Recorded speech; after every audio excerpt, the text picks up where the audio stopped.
Hello everyone, welcome to true IAS and PCS. दोस्तों, previous lecture में हम लोगों ने बात करी थी इस टॉपिक के बारे में कि हमें होमिनिन एविडेंस उसके रिमेन्स इंडियन सब कॉन्टिनेंट के अंदर कहाँ कहाँ पर और कैसे कैसे देखने को मिलते हैं, और इसके संदर्भ में कुछ प्रोमिनेंट आर्कियोलॉजिस्ट जैसे अरुण सोनाकिया जी ने क्या महारत हासिल करी थी और उनके रिसर्च पेपर्स और रिसर्च वर्क्स हमें क्या सिखा कर जाते हैं। आज के लेक्चर के अंदर हम बात करेंगे इंडियन सब कॉन्टिनेंट और पूरे वर्ल्ड के क्लाइमेटिक स्ट्रक्चर और जो वेदर कंडीशंस चेंज हुई हैं। वेदर कंडीशंस तो हमें वैसे नहीं बोलना चाहिए क्योंकि वेदर आप जानते हो एक शॉर्ट टर्म फिनोमेना होता है। क्लाइमेट जो होता है फिर भी वो एक लंबे ड्यूरेशन की बात होती है। तो अलग अलग क्लाइमेटिक कंडीशंस और उसके हिसाब से अलग अलग एनवायरनमेंट हमें दुनिया के अलग अलग कोनों में कैसे देखने को मिलते हैं। जब ये सारे के सारे सातों के सातों कॉन्टिनेंट एक साथ एक दूसरे से चिपके हुए थे, जब वो गोंडवाना लैंड का पार्ट थे, और कैसे अलग अलग होकर डिफरेंट कॉन्टिनेंट्स हमारे सामने आते हैं, तो उस हिसाब से बहुत पुराने ज़माने के अंदर एंशियंट एजेस के अंदर with respect to ancient history हमें उसका इम्पैक्ट क्या देखने को मिलता है, उसके एविडेंसेस क्या देखने को मिलते हैं। पहले हम इसको वर्ल्ड लेवल पर थोड़ा सा समझेंगे, फिर हम इंडियन सब कॉन्टिनेंट के अंदर स्पेसिफिक चीज़ों को समझेंगे, और फाइनली फिर हम इंडिया के अंदर अपनी नज़र मारेंगे कि ये जो पुराने ज़माने के अंदर जो एनवायरमेंटल कंडीशंस थी, जो क्लाइमेटिक कंडीशंस थी, वो कैसी थी और इसको हम कैसे पता लगा सकते हैं, जो करेंटली हमारे सामने बड़ी सारी चीज़ें अवेलेबल हैं विद रिस्पेक्ट टू जो आर्कियोलॉजिकल एविडेंसेस हमें मिलते हैं। तो हम बात करते हैं इस टॉपिक के अंदर पेलियो एनवायरनमेंट्स के बारे में। पेलियो मतलब बहुत पुराने ज़माने का, और इन्वायरमेंटल कंडीशंस यानी कि with respect to climatic conditions, और क्लाइमेट के साथ साथ आपको पता है कि वेदर फिनोमेना तो लगातार चलते ही जाते हैं, जैसा कि आपने ज्योग्राफी के अंदर सीखा है। तो इस टॉपिक के अंदर अगर आपकी वर्ल्ड फिजिकल ज्योग्राफी की नॉलेज अच्छी है तो ये टॉपिक को समझने में आपको बिल्कुल भी दिक्कत नहीं आने वाली। अब जिस तरीके के वातावरण के अंदर प्री हिस्टोरिक लोग रहते थे, राइटर हमें ये बता रहे हैं कि वो ज़माना काफ़ी अलग था जैसे आज के ज़माने से अगर हम इसको कंपेयर करें। कुछ मेजर चेंजेस जो होते हैं पुराने ज़माने के अंदर, उन चेंजेस की वजह से जैसा हम आज अपने इंडियन सब कॉन्टिनेंट को देखते हैं प्रेजेंट फॉर्म में, वो आज हमारे सामने इस वजह से खड़ा हुआ है क्योंकि मिलियंस ऑफ ईयर्स पहले कुछ कुछ चेंजेस यहाँ पर हुए थे और वर्ल्ड लेवल पर हुए थे, जिसकी वजह से आगे चलकर होमिनिन्स जो हैं वो अपीयर होते हैं अर्थ पर। लेकिन जब लिविंग ऑर्गेनिजम्स या होमिनिन्स नहीं थे, उससे भी पहले क्या क्या ज्योग्राफिकल फिनोमेना यहाँ पर हुए हैं अर्थ के ऊपर, उसको हमें समझना पड़ेगा। तो hundreds of millions of years पहले क्या हुआ था, जो पेनिनसुला है ये एक बहुत बड़े लैंडमास का पार्ट था। हमारा जो इंडियन पेनिनसुला है वो एक बहुत बड़े लैंडमास का पार्ट था, जिसको आप ज्योग्राफी में क्लास 6 लेवल से ऑलरेडी जानते हो मेरी फाउंडेशन कोर्स की क्लासेस से। तो there was a huge land mass जिसको ज्योग्राफर्स एंड जियोलॉजिस्ट कहते हैं कि it was a part of Gondwana land. इस गोंडवाना लैंड के अंदर कौन कौन सी कंट्रीज जो आज के समय में हमें देखने को मिलती हैं वो एक साथ जुड़ी हुई थी, कौन कौन से कॉन्टिनेंट जुड़े हुए थे, तो उनके नाम हमें बताए जाते हैं कि इस गोंडवाना लैंड के अंदर ऑस्ट्रेलिया शामिल था, Africa, Madagascar islands, south American continent, Arabian peninsula, Sri Lanka और एंटार्क्टिका कॉन्टिनेंट शामिल था इस गोंडवाना लैंड के अंदर, जो कि एक सिंगल लैंड मास था। And there was oceanic waters all around. एक टाइम ऐसा आता है कि जो ये लैंड मास था जिसको हम गोंडवाना लैंड बोल रहे हैं, ये पूरी तरीके से तितर बितर होकर टूटने लग जाता है। अब ज्योग्राफी में कोई भी चीज़ जिसको हम बोलते हैं कि वो स्लोली एंड ग्रेजुअली हो रही है, तो ज्योग्राफी की बुक से, एनसीईआरटी से आपको ये चीज़ पता होगा कि ज्योग्राफिकल फिनोमेना के अंदर अगर हम बोलें कि कोई भी घटनाक्रम हो रहा है, कोई भी इवेंट हो रहा है, वो छोटी से छोटी ड्यूरेशन क्यों ना हो, लेकिन ज्योग्राफी की परिभाषा के अंदर वो छोटा से छोटा टाइम पीरियड भी millions and lakhs of years का होता है कम से कम। तो ये टूटना शुरू हुआ। अब एक दिन के अंदर तो टूट नहीं गया होगा, कोई विस्फोट तो हुआ नहीं था। धीरे धीरे करके गोंडवाना लैंड का एक जो सिंगल लैंड मास था प्लैनेट अर्थ के ऊपर, ये टूटता है और इंडियन लैंडमास की अगर हम बात करें वो धीरे धीरे नॉर्थवर्ड की तरफ जाने लग जाता है। और उसका जो रेट था कि वो नॉर्थवर्ड की तरफ जो जा रहा है हर एक साल, कितना साल वो आगे बढ़ता रहता था, 20 सेंटीमीटर एक साल के अंदर नॉर्थवर्ड डायरेक्शन की तरफ, उत्तरी एक डायरेक्शन दिशा की तरफ वो बढ़ता रहता था। इवेंचुअली होता क्या है, हमारा इंडियन लैंडमास ज्वाइन करता है एंशियंट लैंडमास के साथ, और ये सब कुछ हुआ between 50 to 35 million years ago, between 50 to 35 million years ago. ये जो गोंडवाना लैंड टूटता है, ये टूटा क्यों, इसको आप ऑलरेडी जानते हो अगर आपने ज्योग्राफी थोड़ी बहुत भी पढ़ रखी है। Because of the movement of जो बड़ी बड़ी टेक्टोनिक प्लेट जो थी, जो अर्थ के अंदर एम्बेडेड थी, उन टेक्टोनिक प्लेट्स के अंदर एक कोलिजन होता है। अब कुछ प्लेट्स उस कोलिजन के अंदर एक प्लेट दूसरी प्लेट के ऊपर आ गई और दूसरी प्लेट पहली प्लेट के नीचे चली गई। तो इस कोलिजन में और इस लगातार प्रेशर की वजह से होता क्या है, इंडियन और एशियन प्लेट्स जो थी उनका अपलिफ्टमेंट होता है। यानी कि जैसा कि मैंने आपको फाउंडेशन कोर्स की क्लासेस के अंदर बताया हुआ है, ये चीज़ समझना काफ़ी इजी है। आप इसको ऐसे समझ लो, यहाँ पर एक लैंडमास है, नॉट लैंडमास, एक टेक्टोनिक प्लेट है, और टेक्टोनिक प्लेट होती है जो अर्थ के इंटीरियर में होती है। इधर से दूसरी टेक्टोनिक प्लेट आई, जैसे ये एक दूसरे के पास आते हैं तो आपको पता है दोस्तों, दो प्रकार की इवेंट्स हो सकते हैं। जैसे ही इन टेक्टोनिक प्लेट्स की आपस में किसी होती है, ये एक दूसरे को किस करेंगे, दो चीज़ें होती हैं, या तो लैंडमास जो है वो ऊपर की तरफ उठ जाता है, या तो जो लैंडमास होता है वो नीचे की तरफ चला जाता है। नीचे की तरफ जाता है तो उसको एक वैली की शेप दे दी जाती है। अगर वो ऊपर की तरफ उठता है तो उसको हम हिल या फिर एक माउंटेन या एक प्लेट्यू कहकर संबोधित करते हैं। अब यह डिपेंड करता है कि जब दो टेक्टोनिक प्लेट्स की आपस में एक बहुत ही रोमांटिक जब एक किस होती है तो उसका आउटकम, उसका आफ्टर इफेक्ट क्या निकलेगा। क्या वो ऊपर की तरफ एक लैंडमास बनाएंगे या फिर एक नीचे की तरफ एक लैंडमास को क्रिएट कर देंगे, एक डिप्रेशन को क्रिएट कर देंगे। बेसिकली एक प्रकार से एक डिप्रेशन बन जाता है, एक वी शेप का एक गड्ढा बन जाता है जिसको हम वैली कहकर डिनोट करते हैं। तो लेकिन एशियन और इंडियन प्लेट्स जब टकराई, जब इंडियन प्लेट का इंटरैक्शन होता है एशियन प्लेट के साथ और जब इनके बीच में एक रोमांटिक किस होती है, उसकी वजह से अपलिफ्टमेंट होता है और क्रिएट होता है फाइनली हमारा तिब्बतन प्लेट्यू और हिमालयास।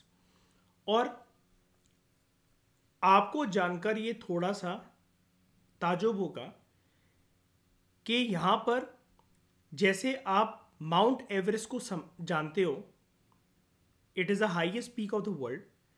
माउंट एवरेस्ट की दोस्तों जो हाइट है वो हर साल थोड़ी थोड़ी बढ़ती चली जा रही है।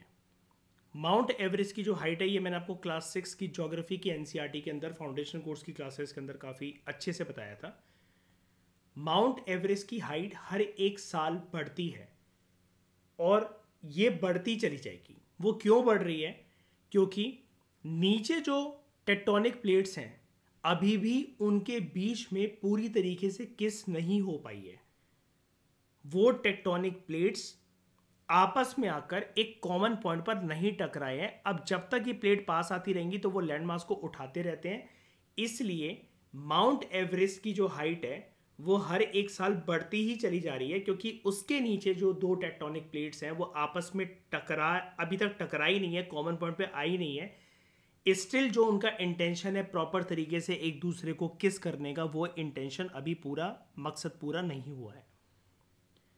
अब उसके बाद क्या होता है, तिब्बतन प्लेट्यू और हिमालयास के जो पूरे के पूरे पहाड़ हैं कैसे बने हमें समझ में आ गया। इंडियन और एशियन प्लेट्स आपस में टकराती हैं, उनके बीच में किस होती है और अपलिफ्टमेंट होता है तिब्बतन प्लेट्यू का और हिमालयास का, इनका क्रिएशन होता है बेसिकली। अब उसके बाद प्लेन्स कैसे बने? जो नदियां थी वो भारी भरकम मात्रा के अंदर अपना जो इरोडेड सेडिमेंट है, और आप जानते हो कि नदियों के माध्यम से आने वाला किसी ऊंचाई से जो सेडिमेंट होता है, जो मिट्टी, पत्थर, कंकड़, गिट्टियां, रेत, ये सब कुछ को हम सेडिमेंट्स कहते हैं, या फिर इसको हम कहते हैं alluvium. And this alluvium is rich in various kinds of minerals as well as nutrients. और वो मिनरल्स और न्यूट्रिएंट्स जो कि एलुवियम के अंदर शामिल होते हैं, जिनको नदियां पहाड़ों की ऊंचाई से खिसकाकर अपने फुट हिल्स की तरफ लेकर आती है. पहाड़ों का जो बेस होता है उसको फुट हिल्स कहते हैं. ये बहुत अच्छी मिट्टी मानी जाती है, जो कि ऑब्वियसली बात है, जब नदी के माध्यम से आ रही है तो वो एक तरीके से एक जगह पर कीचड़ बना देती है, लेकिन उसके अंदर जो भी पत्थर, कंकड़, गिट्टियाँ, रेत, बजरी जो भी शामिल है, ये सारी चीज़ें वो एक बहुत अच्छा काम करते हैं. किस एक्टिविटी के लिए? These are regarded as very good for agricultural activities. तो इसकी वजह से क्या होता है, रिवर्स भारी भरकम मात्रा के अंदर अपना जो सेडिमेंट्स है उसको इरोड करते हुए, पहाड़ों से खिसकाते हुए नीचे फुटहिल्स की तरफ लेकर आती हैं. और इसकी वजह से जो हमारे नॉर्थ एलुवियल प्लेन्स हैं उनका निर्माण होता है. और जैसा कि मैंने आपको बताया, क्योंकि इस तरह के एलुवियम के अंदर बड़े सारे मिनरल डिपॉजिट्स होते हैं, बड़े सारे न्यूट्रिएंट्स होते हैं, इसलिए यहाँ पर नॉर्थ एलुवियल प्लेन के आगे एक वर्ड लिखा हुआ है कि ये फर्टाइल होते हैं काफ़ी ज़्यादा. और यहां से हमारे बनते हैं एक प्लेन रीजन्स. अब ये जो प्रोसेस था प्लेट टेक्टोनिक्स का, टेक्टोनिक वर्ड आपको मतलब यहां पर बताया जा रहा है नॉर्मल, कि it is the movement in the earth crust. Earth के अंदर जो उसका क्रस्ट वाला जो पार्ट होता है, आप जानते हो कि अर्थ की स्ट्रक्चर की 3 लेयर्स होती हैं. सबसे ऊपर होता है क्रस्ट, उसके नीचे मैंटल और उसके नीचे कोर. और क्रस्ट से बाहर निकलने की कोशिश करता है, जिसको मैंटल का जो पार्ट होता है वो अपने अंदर से एक विस्कस फ्लूइड की फॉर्म में एक चीज़ निकालता है, एक पदार्थ निकालता है, जिसको हम बोलते हैं लावा. जब वो क्रस्ट के बाहर आ जाता है, फिर चाहे वो किसी पहाड़ की चोटी से बाहर आए या ज़मीन के किसी हिस्से से बाहर आ जाए, उसको हम बोलते हैं नीचे जो होता है उसका पार्ट वो मैग्मा होता है. बाहर जब वो निकलता है तब हम उसको लावा कहते हैं. ठीक है. और उसी से मतलब वॉल्केनिक माउंटेन्स जो नाम आता है वो यहाँ से उसका निर्माण होता है वॉल्केनिक माउंटेन्स का, कि अगर उनके अंदर से इंटीरियर स्ट्रक्चर के अंदर अगर उनके मैग्मा है और फिर वो जो बाहर निकलता है एक्सटीरियर सरफेस पर आता है, तब उसका नाम लावा हो जाता है. समुद्र के सतह पर, सी फ्लोर्स जिसको हम लोग कहते हैं इंग्लिश के अंदर, समुद्र की सतह पर भी ये लावा और मैग्मा की एक्टिविटीज़ होती रहती हैं. और जब उनका सेडिमेंटेशन डिपॉजिट्स बढ़ता रहता है, एक दूसरे के ऊपर आता रहता है, तो मान लो, इसको मैं इजी तरीके से आपको एक बार के लिए बता देता हूँ. आप में से अगर जिन लोगों की ज्योग्राफी अगर बहुत ज़्यादा स्ट्रॉन्ग नहीं है उनको हेल्प हो जाएगी. मान लो ये एक ओशन फ्लोर या एक सी फ्लोर है, और अंदर की साइड से जो कि मेंटल की क्लियर है, यहाँ पर एक हॉट विस्कस मैग्मा है जो कि बाहर निकलने की कोशिश कर रहा है. अब इस पॉइंट पर यहाँ से ये बाहर निकला, बाहर निकलते ही पानी के संपर्क में आते ही ये कूल ऑफ हो जाएगा, और उसके बाद ये कुछ टाइम के बाद फिर से बाहर निकलेगा. तो जैसे जैसे ये कूल ऑफ होने के बाद ये जो लेयर बनती चली जाएगी, ये एक पॉइंट ऐसा भी आएगा जब ये अपनी गर्दन समुद्र के पानी से बाहर निकाल लेगी, और ऐसे कर कर निर्माण होता है जहाँ पर हम इसको बोलते हैं आइलैंड्स. आइलैंड्स ऐसे बनते हैं. Island is a land mass which is surrounded by water on all 4 sides. जिसके चारों तरफ पानी होता है उसको हम आइलैंड्स बोलते हैं. Just to give you a recalling memory, जिसके 3 तरफ पानी होता है और एक तरफ वो लैंड मास से घिरा होता है. आइलैंड क्या है, मैंने आपको क्या बताया, आइलैंड एक ऐसा लैंडमास का टुकड़ा है which is surrounded by water on all four sides. एक ऐसा लैंडमास का टुकड़ा which is surrounded by water on any three sides, उसको हम पेनिनसुला बोलते हैं। जैसे आप इंडिया की ये गुजरात से होते हुए अगर आप इस वी शेप को देखो, ऊपर की तरफ सब लैंड मास है, लेकिन बाकी तीनों तरफ अगर आप देखोगे, यहाँ पर आपका आ जाता है इंडियन ओशन, यहाँ पर आपका आ जाता है बे ऑफ बंगाल, यहाँ पर आपका आ जाता है अरेबियन सी। तो it is a land mass which is surrounded by water on three sides, इसलिए हम इसको पेनिनसुला बोलते हैं।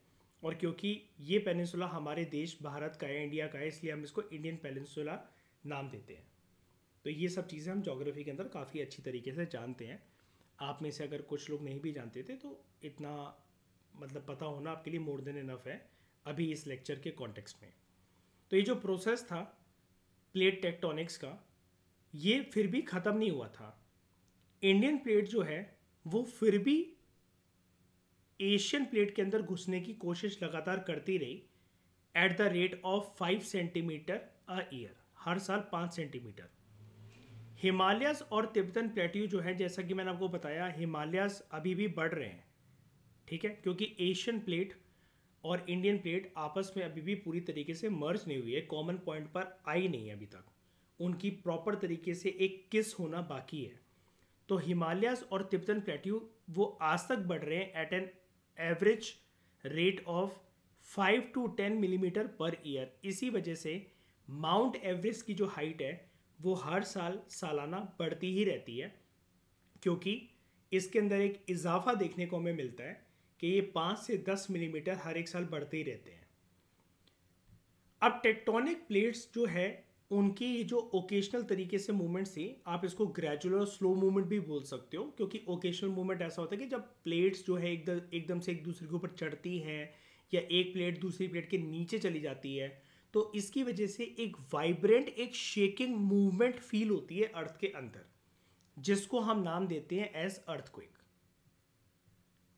और उसके बाद जो रिवर्स जो अभी तक जिन रास्तों पर चल रही थी उनका एक प्रॉपर जो डायरेक्शन था, जिसको हम कहते हैं ज्योग्राफी के अंदर the course of river, time to time जो अर्थक्वेक्स आते हैं और अर्थ के जियोलॉजिकल स्ट्रक्चर के अंदर within the crust, mantle से लेकर क्रस्ट के बीच में जो भी चेंजेस होते हैं, उसकी वजह से रिवर्स की डायरेक्शन भी काफ़ी बार इतिहास के अंदर बदली गई है। और ये चीज़ हमें देखने को मिली है in the northern parts of the Indian सब कॉन्टिनेंट। तो ये तो हमने बेसिक चीज़ें कुछ सीख ली कि अर्थ की पास की जियोलॉजिकल हिस्ट्री क्या रह चुकी है। अब हम आगे बात करते हैं। पूरी दुनिया में जब प्लीस्टोसीन एरा चल रहा था, पूरी दुनिया में जब प्लीस्टोसीन एरा चल रहा था, जिसकी शुरुआत होती है लगभग अराउंड 2.6 मिलियन ईयर्स अगो, दुनिया भर में हमें कुछ ड्रामेटिक क्लाइमेटिक चेंजेस देखने को मिलते हैं।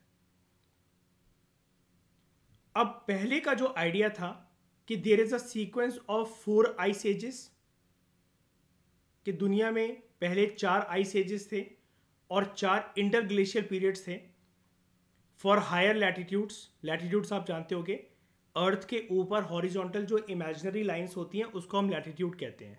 For example equator is a 0 degree latitude, और उसके आप ऊपर जाते रहोगे और नीचे की साइड जाते रहोगे तो आप 10 डिग्री से 90 डिग्री नॉर्थ तक जाओगे तो आपको नॉर्थ पोल मिल जाएगा। 0 डिग्री इक्वेटर से साउथ की तरफ जाओगे 90 डिग्री होते हुए तो आपको साउथ पोल देखने को मिल जाएगा।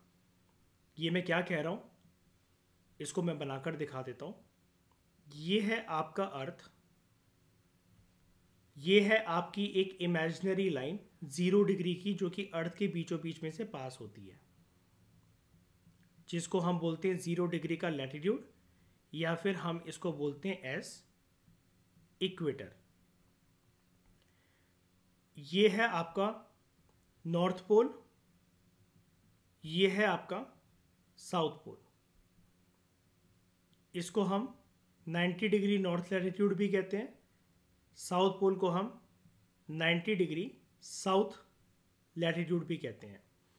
अब बीच में क्या क्या रह जाता है, यहाँ पर आपका आ जाता है ट्रॉपिक ऑफ कैंसर, इस जगह पर आ जाता है ट्रॉपिक ऑफ कैप्रिकॉर्न, जो कि होता है 23.5 डिग्री नॉर्थ, और ये होता है 23.5 डिग्री साउथ।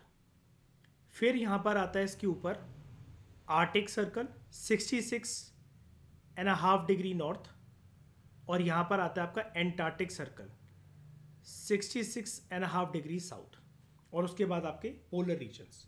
ये तो मेन लैटिट्यूड्स की बात हम लोगों ने करी, लेकिन अगर आप 0 डिग्री इक्वेटर से 90 डिग्री नॉर्थ इक्वेटर की तरफ जाने की कोशिश करोगे तो ये डिग्री ऐसे बढ़ती रहती है, 1 2 3 4 5 6 7 8 27 37, ऐसा करते करते 90 डिग्री नॉर्थ तक पहुंच जाता है। सिमिलरली अगर आप साउथ तक जाने की कोशिश करोगे तो ये लैटिट्यूड जो है वो 0 डिग्री से होते हुए 1 डिग्री 2 डिग्री, बस नाम ऐसे चेंज हो जाता है कि अगर आप साउथ की तरफ जा रहे हो तो उसका नाम हो जाता है 1 डिग्री साउथ लैटिट्यूड, नॉर्थ की तरफ जा रहे हो तो 1 डिग्री नॉर्थ लैटिट्यूड। तो यहाँ पर आपको एक चीज़ जो देखने को मिलती है, जो राइटर यहाँ पर आपको बता रहे हैं कि पहले ये माना जाता था कि अर्थ के ऊपर 4 आइस एजेस के पीरियड्स हैं जो अभी तक आए हैं जब से अर्थ बना है। 4 इंटर ग्लेशियर पीरियड्स हैं। इंटर ग्लेशियल पीरियड्स का दोस्तों ये मतलब है कि पहले आइस एज, फिर वार्म एज, फिर आइस एज, फिर वार्म एज। जियोलॉजिस्ट और जोग्राफर्स ऐसा मानते हैं, उनकी रिसर्च स्टडीज ये कहती हैं कि अभी जो है हम लोग वार्म एज में हैं, और वार्म एज की तरफ अभी तक हम लोग प्रॉपर तरीके से एंटर अभी हमने करा नहीं है। ये रीज़न है कि वैसे अगर हम दूसरे फैक्टर्स को अगर हम साइड कर दें, like global warming, phenomena of green house gas effect और ह्यूमन एक्टिविटीज़, अर्थ हर एक साल गर्म इसलिए होता जा रहा है, या हर एक दशक इसलिए गर्म होता जा रहा है, जैसे आप भी फील करते होगे इस चीज़ को। पिछले साल की जो गर्मी है वो जो आने वाले साल की गर्मी होती है उससे कम होती है। जैसे जैसे साल आगे बढ़ते जा रहे हैं गर्मी ज़्यादा बढ़ती चली जा रही है, वो वार्म एज की वजह से है। जब वार्म एज टर्मिनेट हो जाएगी उसके बाद दोबारा से आइस एज शुरू हो जाती है। तो ये चीज़ हमें देखने को मिलती है एक रेगुलर लैटिट्यूडनल इफेक्ट में भी। अभी ये रेगुलर लैटिट्यूडनल इफेक्ट वाली बात मैंने आपसे यहाँ पर क्यों कही, क्योंकि ये चीज़ आप ज्योग्राफी में काफ़ी अच्छे से जानते हो कि जो सन है उसकी जो रेज है, उसका जो इफेक्ट है उसकी सूरज की किरणों का, वो सबसे ज़्यादा पड़ता है आपके ट्रॉपिक्स पर। ट्रॉपिक्स मतलब ये वाला एरिया जो कि ट्रॉपिक ऑफ कैंसर से लेकर ट्रॉपिक ऑफ कैप्रिकॉर्न के बीच में है। फिर अगर आप ट्रॉपिक ऑफ कैंसर यानी कि 23.5 डिग्री नॉर्थ लैटिट्यूड की ये जो लाइन है और 23.5 डिग्री साउथ लैटिट्यूड की जो लाइन है, अगर आप इसके ऊपर जाते हो तो यहाँ पर जो सूरज की जो किरणें हैं वो एक स्लांटिंग रेस का काम करती हैं, और ऐसा करते करते नॉर्थ पोल तक अगर आप जाते हो तो सूरज की किरणें सिर्फ एक रोशनी फेंकने का काम करती हैं। यानी कि ज़्यादातर हॉट एंड ह्यूमिड कंडीशंस जो आपको देखने को मिलती हैं अर्थ के ऊपर, अर्थ क्योंकि एक स्फेरिकल शेप का है इसलिए वैसे उसकी शेप को एक स्पेशल नाम दिया जाता है। अर्थ की शेप वैसे तो स्फेरिकल है लेकिन उसको एक नाम दिया जाता है which is known as geoid. और जियोइड का मतलब जो है वो बड़ा फनी इसका मतलब है, जियोइड का मतलब ही होता है earth like shape. Earth like shape क्योंकि ये स्फेरिकल तो है, मतलब ये टर्म आया क्यों, ये कोई ज्योमेट्रिकल टर्म तो होता नहीं है, हम तो स्फेयर ही बोलते हैं ज्योमेट्री के अंदर, मैथ्स के अंदर।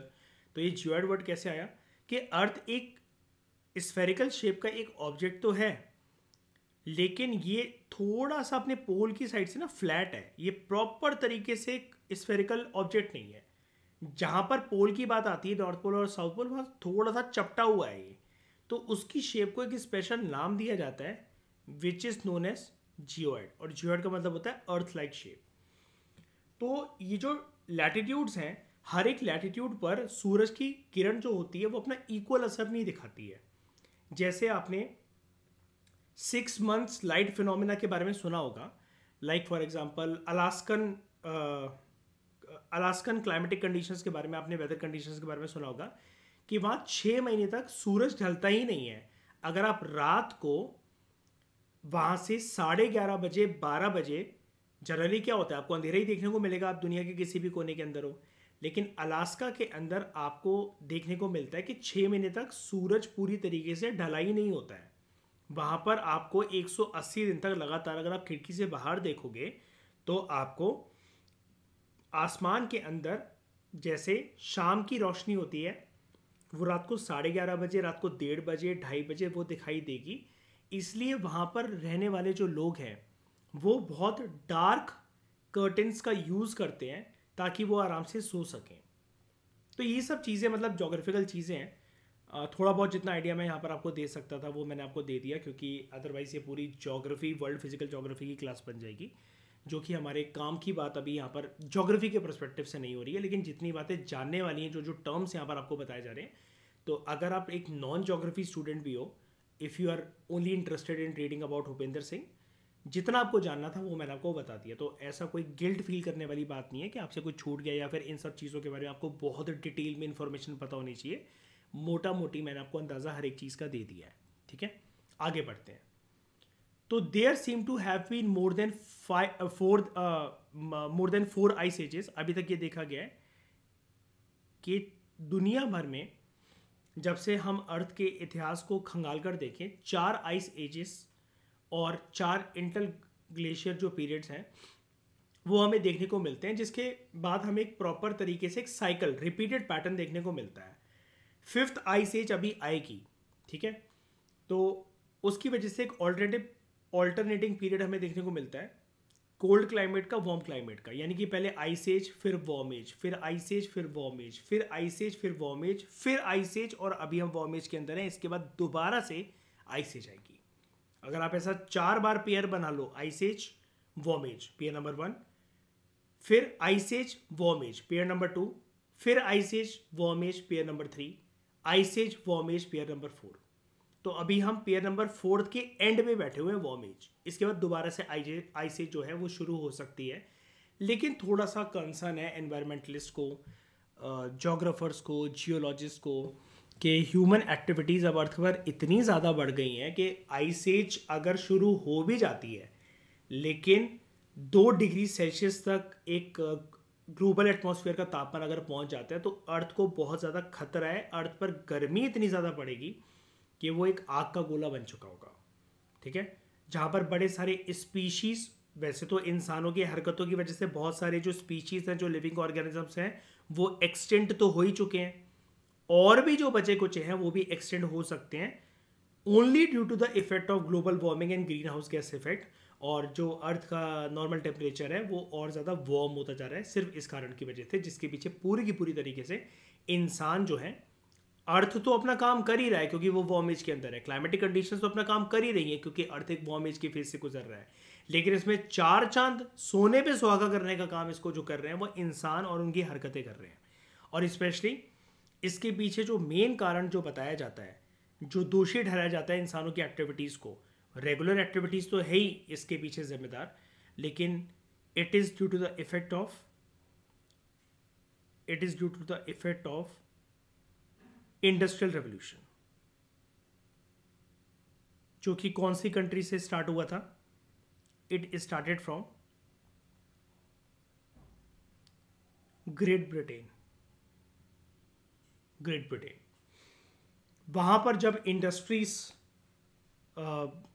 का आरंभ शुरू होता है, जिसकी वजह से कोयला बहुत ज़्यादा खदानों से निकाल कर चलाया गया, स्टील को पिघलाने के लिए, आयरन को पिघलाने के लिए, और यूरोपियन कंट्रीज़ को बहुत ज़्यादा लग्जूरियस बनाने के लिए, तो उस टाइम पर जो ग्रीन हाउस गैसेस का जो एमिशन हुआ, उसका खामियाजा दुनिया भर के लोग आज भुगत रहे हैं।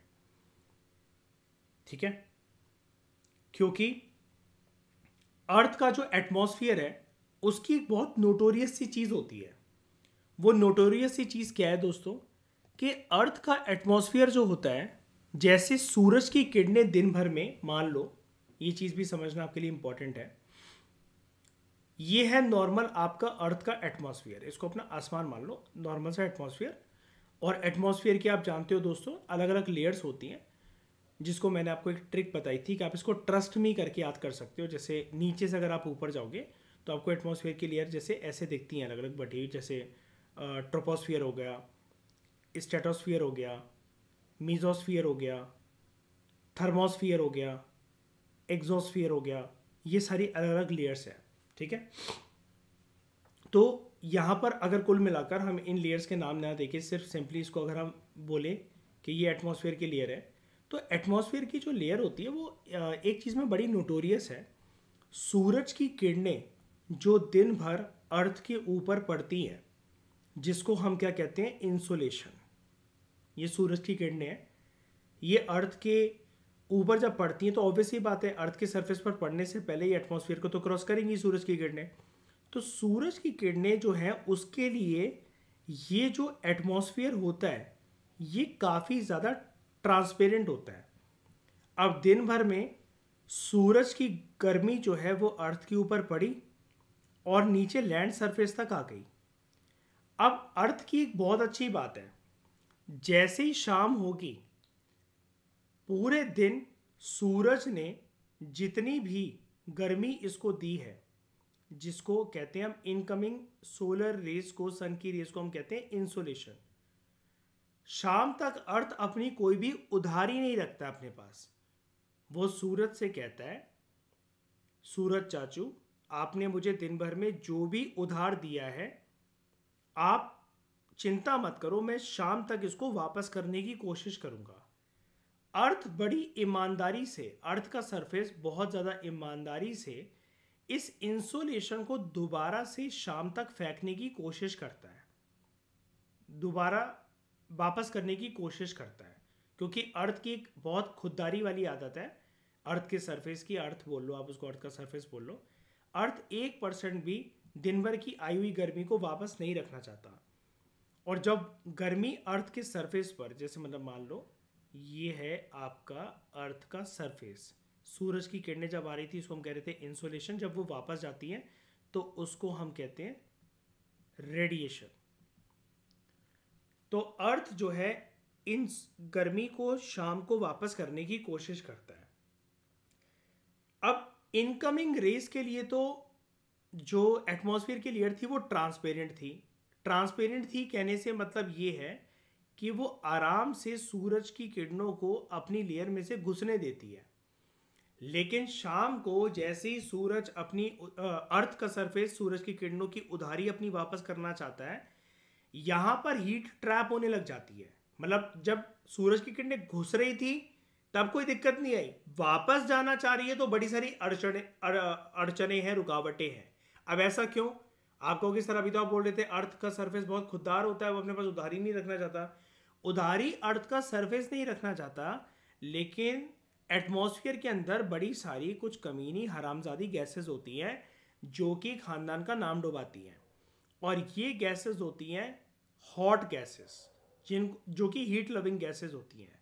इसके अंदर अगर हम कुछ प्रोमिनेंट नामों की बात करें तो जैसे हो गया CO2, ठीक है, गर्म गैस है। हाइड्रोजन गर्म गैस है। हीलियम गर्म गैस है। ये क्या करती हैं कि जो सूरज की किरणें जो शाम को वापस निकलने की कोशिश करती हैं उसको जाने नहीं देती हैं। अब इसकी वजह से हुआ क्या है कि ऊपर से इंसोलेशन का प्रभाव, ये हॉट गैसेस जो है एटमॉस्फेयर के अंदर प्रेजेंट थी कुछ मात्रा के अंदर, ये गर्मी को वापस बाहर नहीं निकलने दे रही है, ये एक तरीके से ट्रैप कर लेती है इस गर्मी को। और इंसान पृथ्वी पर इस अर्थ के सरफेस पर बड़ी सारी अपनी एक्टिविटीज करके, लाइक कोयले को बर्न कर कर, ठीक है, इंडस्ट्रियल रेवोल्यूशन की हमने बात करी, इंसान यूज करते हैं परफ्यूम्स, डिओड्रेंट्स एक्सेट्रा, इंसान यूज करते हैं एसीज, रेफ्रिजरेटर्स, इंसान यूज करते हैं व्हीकल्स, ऑटोमोबाइल्स, इन सब के फ्यूम्स की बर्निंग की वजह से और एडिशनल हॉट गैसेस जो कि ग्रीन हाउस गैसेस होती हैं, जो कि हीट लविंग गैसेस होती हैं, ये और ज़्यादा ट्रैप हो जाती हैं। अब क्योंकि अर्थ का एटमॉस्फेयर गर्म हो गया है और नीचे जो अर्थ का सरफेस है वो गर्म है, तो कुल मिलाकर बात ऐसी निकल कर आती है कि जो सारी की सारी जो हीट है वो एटमॉस्फेयर से लेकर अर्थ के सरफेस के बीचों बीच में ट्रैप होकर रह जाती है। और ये चीज़ इतने सालों में होते हुए, इतने सेंचुरीज में होते हुए इस प्रकार अपना रूप दिखा रही है कि गर्मी बाहर निकल ही नहीं पा रही है, जिसकी वजह से अर्थ एक आग का गोला बनता चला जा रहा है, किसी भी वक्त उसका विस्फोट हो सकता है। ये दिक्कत है कि अर्थ गर्म क्यों है। तो आप में से अगर जो लोग नहीं भी जानते थे इस फिनोमेना को, मैंने आपको अच्छे से कोशिश करी कि अगर आप नॉन ज्योग्राफी स्टूडेंट भी हो तो आपको कुछ बातें समझ में आ जाएं जो कि आपको पता भी होनी चाहिए। कि हम बोलते तो रहते हैं कि अर्थ गर्म हो रहा है और इस साल की गर्मी प्रीवियस साल की गर्मी से और ज़्यादा गर्म है, अगले साल की गर्मी इस साल की गर्मी से और ज़्यादा गर्म होगी। कभी कभार ये जो सिर्फ गर्माहट की नहीं होती है, जब ग्लोबल टेम्परेचर्स चेंज होते हैं तो सर्दियाँ भी बहुत हार्श हो जाती हैं। जैसा कि आपको देखने को ये भी मिला होगा कि गर्मियाँ जितनी गर्म हैं, सर्दियाँ भी हर एक साल की बहुत ज़्यादा हार्श हो जाती है। गर्मियों में लू का इफेक्ट है, गर्म हवाओं का इफेक्ट है, और सर्दियों के अंदर ठंडी ठंडी हवाओं के करारे चांटे देखने को मिलते हैं, जो कि हर साल का, हर एक नए साल का जो हवा का झोंका है, जो ठंडी हवा का, ड्राई एयर का जो चांटा है, वो ज़्यादा जोर की पड़ता है as compare to previous year की ठंडी हवा के चांटे से। तो ये पूरा का पूरा एक फिनोमेना चेंज होता जा रहा है अर्थ के ऊपर, जिसकी वजह से यू कांट इमेजिन कि आज से पहले आपने कभी देखा हो कि दिवाली के टाइम पर बारिश हो रही है, लेकिन अब होने लगी है। बेवक्त एकदम से गर्मी है, फिर एकदम से लू चलने लगी, फिर एकदम से आंधी आ गई। ये जो इतना नोटोरियस वे में, जैसे अभी तक ये सब चीज़ें यूरोपियन कंट्रीज़ के अंदर देखी जाती थी कि वहाँ पर एक कोई फिक्स टेम्परेचर नहीं होता है, एक कोई फिक्स क्लाइमेटिक कंडीशंस नहीं होती हैं वहाँ पर। आप घर से बाहर निकले, आपको सनी डे लग रहा है कनाडा के अंदर, इमीडिएटली वो थोड़ी देर के बाद बारिश होना शुरू हो गई, फिर हवाएं चलने लगी, फिर पता चला स्नोफॉल हो गई, फिर दोबारा से धूप निकल आई। तो ये वहाँ पर होता रहता है। लेकिन ये चीज़ जैसे इंडिया जैसी कंट्रीज या फिर ट्रॉपिकल कंट्रीज, अब हम इंडिया को प्रॉपर तरीके से ट्रॉपिकल तो नहीं बोल सकते हैं क्योंकि इंडिया के बीचों बीच में से ट्रॉपिक ऑफ कैंसर पास होता है, तो उसका कुछ पार्ट टेम्परेट रीजन में लाया करता है और कुछ पार्ट जो होता है वो उसका ट्रॉपिक्स में लाया करता है। इंडिया के बीचों बीच में से मध्य प्रदेश में से काटता हुआ, चीरता हुआ जो 23.5 डिग्री नॉर्थ का जो लैटिट्यूड है ट्रॉपिक ऑफ कैंसर, वो पास होता है। तो अर्थ कि अगर हम बात करें, इंडिया की बात करें, ट्रॉपिकल कंट्रीज़ की बात करें, global warming, green house gas effect की वजह से, ग्लोबल टेम्परेचर चेंज होने की वजह से ये पूरा सिनेरियो बदल चुका है। तो ये जो आइस एज और इंटर ग्लेशियल पीरियड्स की आपको बात बताई जा रही है, ये पास्ट में जो था ये साइकिल तो चलती चली आ रही है, लेकिन अब की ये जो साइकिल है ये बहुत ज़्यादा खतरनाक है। और अभी जैसा कि आप एनवायरनमेंट के अंदर पढ़ते हो, हम लोग अभी जो बैठे हुए हैं वो एक टाइम बॉम्ब के ऊपर बैठे हुए हैं, जिसके अंदर जब ये स्पीशीज एक्सटेंड होना शुरू होंगी, जो करंट वर्ल्ड के अंदर जो स्पीशीज है, इससे पहले इतनी ज़्यादा भारी भरकम मात्रा से तादाद के अंदर वो कभी भी एक्सटेंड नहीं हुई थी। और इसलिए आज का जो फेज है, जिसके बारे में यूपीएससी ने 2018 में भी क्वेश्चन पूछा था, इसको हम कहते हैं करेंटली वी आर लिविंग या we are setting on the time bomb of 6th mass extension. दुनिया में इससे पहले 5 मास एक्सटेंशन हो चुके हैं। मास मतलब जो बहुत चीज़ लार्ज स्केल पर होती है, ठीक है, कि बहुत सारी स्पीशीज इंक्लूडिंग कुछ ह्यूमन स्पीशीज हो सकता है कि कुछ वो हमेशा के लिए लुप्त हो जाए, इंसान ही लुप्त हो जाए। तो 6 मास एक्सटेंशन बहुत ही ज़्यादा एक बहुत बड़ा टाइम बॉम्ब है with respect to geography, with respect to human history, जिसका खामियाजा इंसानों को तो भुगतना पड़ सकता है, लेकिन बहुत सारी फ्लोरा और फौना की जो स्पीशीज़ हैं वो हमेशा के लिए एक्सटेंड हो सकती हैं, और इतने बड़े स्केल पर एक्सटेंड होंगी कि वो फर्स्ट से लेकर जो 5th मास एक्सटेंशन का जो इवेंट था उससे भी ज़्यादा होंगी।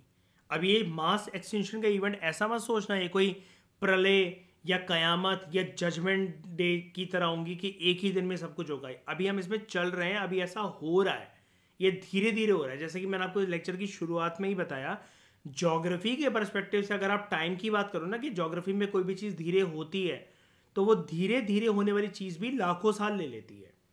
तो ये जो 6 मास एक्सटेंशन का जो फेज़ है, अभी हम इसके अंदर एंटर कर चुके हैं, बहुत साल हो गए हमें एंटर करे हुए, और अभी हम चल रहे हैं। और अगर आप साइंटिस्टों की रिपोर्ट को देखो, रिसर्च आर्टिकल्स को अगर आप पढ़ो तो आपको पता लगेगा बहुत सारी floral and faunal species extent हो चुकी हैं या फिर they are on the verge of extension, ठीक है। और इसके पीछे जो इस बारी मास एक्सटेंशन है वो इतना खतरनाक इसलिए है बिकॉज आज से पहले जो पुराने इतिहास के अंदर 5 मास एक्सटेंशन हुए थे, they were natural, but this six mass extension is man made. Man made मतलब इसलिए बोला जा रहा है इसको मैन मेड, मतलब इंसानों ने बनाना ही नहीं है ये, लेकिन इंसान इसको समझ नहीं पाए कि उनकी हरकतों की वजह से फ्यूचर के अंदर अर्थ को, फ्लोरा को, फोना को, लिविंग ऑर्गेनिजम्स और उनके खुद को या उनकी खुद की लाइफ को, पूरे के पूरे मानव समाज को कितनी ज़्यादा हानि पहुंच सकती है, कितना ज़्यादा नुकसान हो सकता है। तो ड्यूरिंग द कोल्ड फेजेस, जब मतलब आइस चल रहा था, तो आइस शीट जो है वो 1/3 जो अर्थ का लैंड मास है उसको कवर करके बैठी हुई थी। ठीक है। सी लेवल्स फेल ड्रामेटिकली। जब क्लाइमेट जो है वो थोड़ा सा वार्मर हुआ तो ये जो आइस शीट्स हैं ये पिघलना स्टार्ट करती हैं, और जब वो पिघलना स्टार्ट करती हैं तो सी लेवल जो है वो बढ़ना स्टार्ट करता है। अब इस चीज़ को अगर आप पता लगाओ, अभी हम जैसे वार्म एज के अंदर है, अभी कुछ साल पहले क्या हुआ था, ये जो गैसेज है जो मैं आपको बता रहा था एटमॉस्फेयर की लेयर के अंदर, ये जो ट्रैप होती रहती हैं, एटमॉस्फेयर को गर्म करती चली जा रही हैं, तो ये कभी कभार ना यहाँ पर कर देती हैं एक दिक्कत पैदा। और वो दिक्कत है कि एटमॉस्फेयर की इस लेयर में, ये एक तरीके से एटमॉस्फेयर की लेयर ना कैसा काम करती है, ये एक ब्लैंकेट का काम करती है। ब्लैंकेट किस चीज़ के लिए? एक तो ऊपर से जो एटमॉस्फेयर की लेयर की, जैसे मैंने आपको एक बात बताई थी कि it is divided into multiple layer. सबसे पहले नीचे से अगर आप ऊपर की तरफ जाओ तो नीचे सबसे पहले आपको देखने को मिलती है ट्रोपोस्फियर, देन कम्स स्ट्रेटोस्फियर।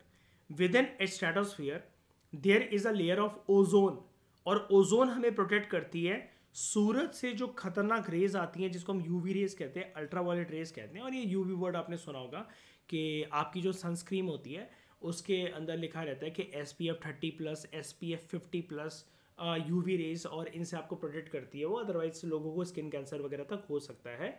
और ये कोई ज़्यादा बड़ी बात नहीं है, और इसमें ये कोई वो वाली बात भी नहीं है कि आप इसको इग्नोर करो। आपको एक WWE का, वर्ल्ड वाइड एंटरटेनमेंट का एक पॉपुलर रेसलर पता होगा जिसका नाम है जॉन सीना। जॉन सीना मरते मरते बचा है स्किन कैंसर की वजह से। उसके बाद उसका एक इंटरव्यू आया था जिसमें वो बोलता है कि मैंने बहुत अच्छे अच्छे सनस्क्रीन के प्रोडक्ट यूज़ करे जिसकी बाद में ठीक हो पाया, मेरी पूरी स्किन खराब हो गई थी, and almost I entered into the phase of developing a skin cancer. और शायद से उसको हो भी चुका था, लेकिन अर्ली आइडेंटिफिकेशन की वजह से वो उस चीज़ से बाहर निकल गया। इतनी खतरनाक है सूरज की किरणें और यूवी रेज। अब क्या होता है, कुछ साल पहले अभी ये फिनोमेना हुआ था जिससे हमें लग नहीं रहा था हम कभी भी निकल पाएंगे। थैंक्स टू कोरोना, कोविड ने काफ़ी हद तक जो इकोनॉमी को बंद करके रखा, वर्ल्ड इकोनॉमी को बंद करके रखा, उसकी वजह से ह्यूमन एक्टिविटीज़ पूरी की पूरी रुक गई थी, एमिशंस वगैरह रुक गए थे। तो यहाँ पर एक डेवलप हो गया था ओजोन होल। ठीक है। उस ओजोन होल की वजह से क्या होता था कि अभी तक जो एटमॉस्फेयर एक ब्लैंकेट की तरह काम करता था, ये अल्ट्रावायलेट रेज वगैरह निकलकर अर्थ के सरफेस पर आने लगी थी, और ये गर्मी ज़्यादा लाने लगी थी। आप इसको इमेजिन कर सकते हो कि एक नॉर्मल गर्मी पड़ रही है और एक आप गर्मी मार रहे हो किसी एक मैग्नीफाइंग ग्लास से। एक पेपर अगर आप छत के ऊपर रख कर आओ, कितनी भी गर्मी पड़ रही हो, कितनी भी गर्मी की वजह से कहीं पर भी वो पेपर नॉर्मली नहीं चल सकता, लेकिन अगर आप एक मैग्नीफाइंग ग्लास से सेम गर्मी के अंदर उस पेपर के ऊपर फोकस करते रहो तो वो जलना स्टार्ट कर देगा। ये ओजोन होल कुछ ऐसे ही खतरनाक था। अब ओजोन होल की दिक्कतों को अगर आप समझना, मतलब अगर आप समझ सकते हो तो आप ऐसे इमेजिन करो उसको कि जो ये सूरज की जो किरणें हैं, जो इंसोलेशन जिसको अभी हमने थोड़ी देर पहले कहा, ये और ज़्यादा तेज़ी से अपनी और ज़्यादा गर्माहट को लेकर अर्थ के सरफेस पर पड़ती रहेगी। अब अर्थ के सरफेस पर पड़ती रहे तो इंसानों को स्किन कैंसर वगैरह हो जाएगा, वो तो चलो ठीक है।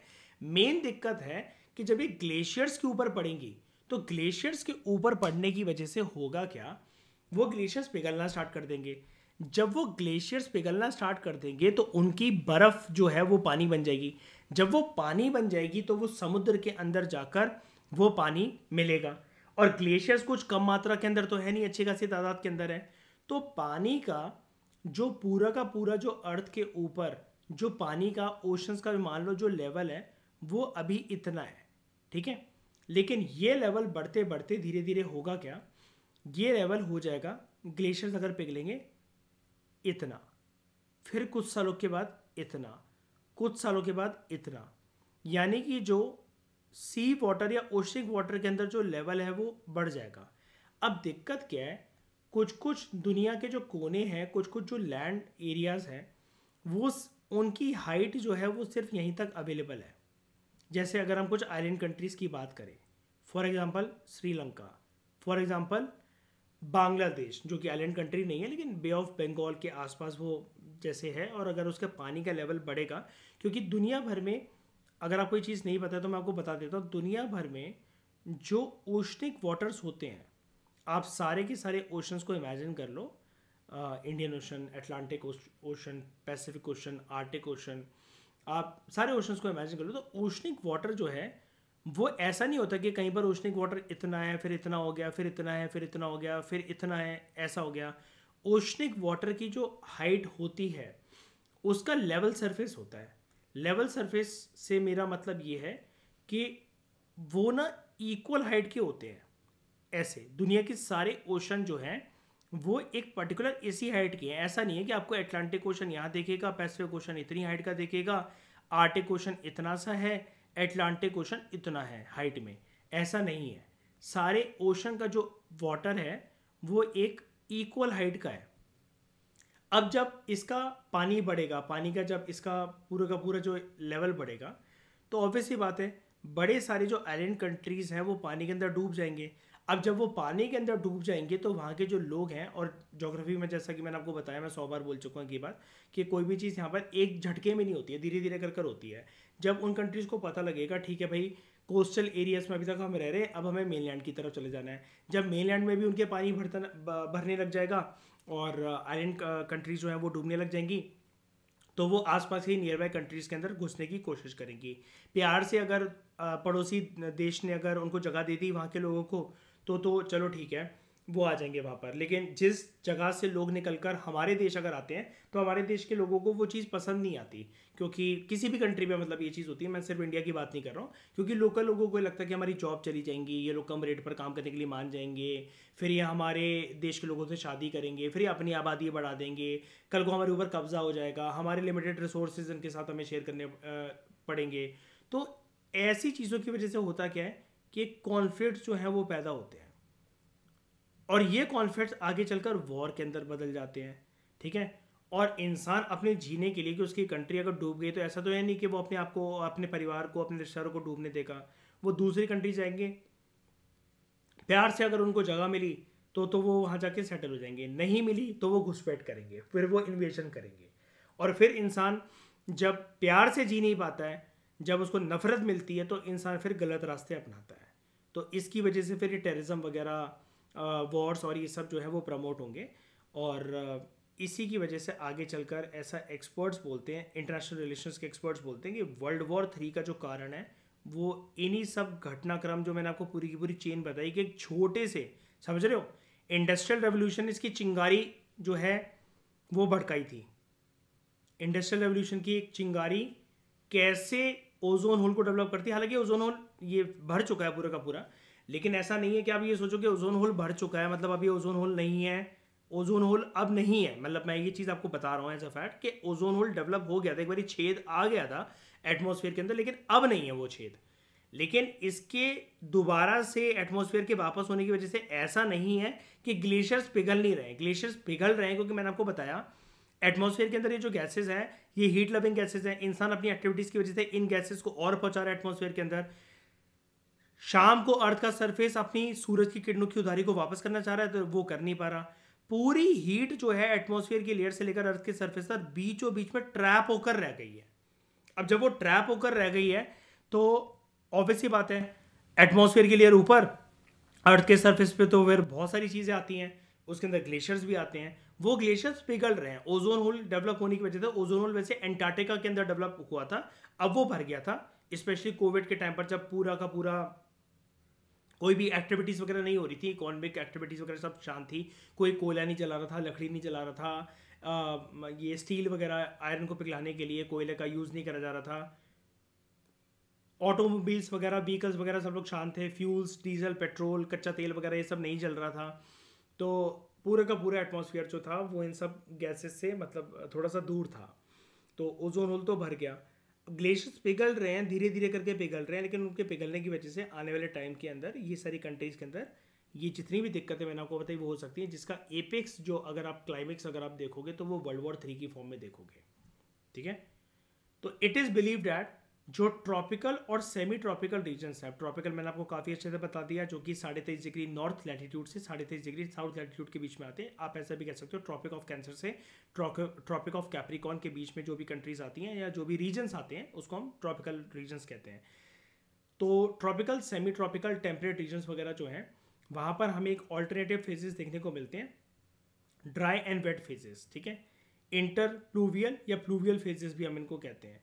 लेकिन ये सब चीज़ें मतलब प्लीस्टोसीन पीरियड के अंदर होती थी, लेकिन जो रिदम थी प्लीस्टोसीन क्लाइमेटिक चेंजेस की in these parts of the world is not fully understood. मतलब ये तो एक कॉमन सी लाइन है कि प्रॉपर तरीके से एग्जैक्ट चेंजेस क्या आए थे, एग्जैक्ट एनवायरमेंटल कंडीशन किस प्रकार से बदली थी, क्या कोई नई स्पीशीज आई थी, क्या ग्रासलैंड्स बने थे, इन सब चीज़ों को geologist, geographers, scientist, scientific community अच्छे से आंसर अभी तक नहीं कर सकी है, ठीक है। लेकिन हमें बस इतना पता है कि इन सारी एजेस के अंदर हमें एक प्लीस्टोसीन एरा जब शुरू हुआ था तो उसके अंदर हमें एक ऑल्टरनेटिव साइकिल देखने को मिलती है, ice age to warm age, then ice age, फिर वार्म एज, फिर आइस एज, फिर वार्म एज, फिर ice age, and currently we are living in the warm age. इसके बाद दोबारा से आइस एज आएगी और उसके साथ जुड़ी हुई क्या क्या दिक्कतें हैं, क्या हम आइस एज को देख भी पाएंगे, वहाँ तक पहुँच भी पाएंगे, बिकॉज बहुत सारी ये दिक्कतें जो कि मैंने आपको यहाँ पर डायग्राम बनाकर समझाई एक साथ चल रही हैं। 6 मास एक्सटेंशन का इवेंट, एटमॉस्फेयर का गर्म होना, इंसानों की एक्टिविटीज़ की वजह से हीट लविंग गैसेस का और ज़्यादा फैलना, हीट का ट्रैप हो जाना, सूरज अपनी इंसोलेशन को तो, अर्थ का सरफेस इंसोलेशन को तो प्राप्त कर पा रहा है 100%, लेकिन रेडिएशन नहीं कर पाता है, ठीक है। और जो ट्रॉपिकल कंट्रीज़ हैं वहाँ पर सूरज की किरणों का ज़्यादा प्रभाव होना, ये सारी चीज़ें एक साथ अपना जो है वो असर दिखा रही हैं। तो ये चीज़ें खतरनाक हैं अर्थ के लिए, ठीक है। तो इस डिस्कशन में दोस्तों फिलहाल इतना ही। Thank you very much for discussion.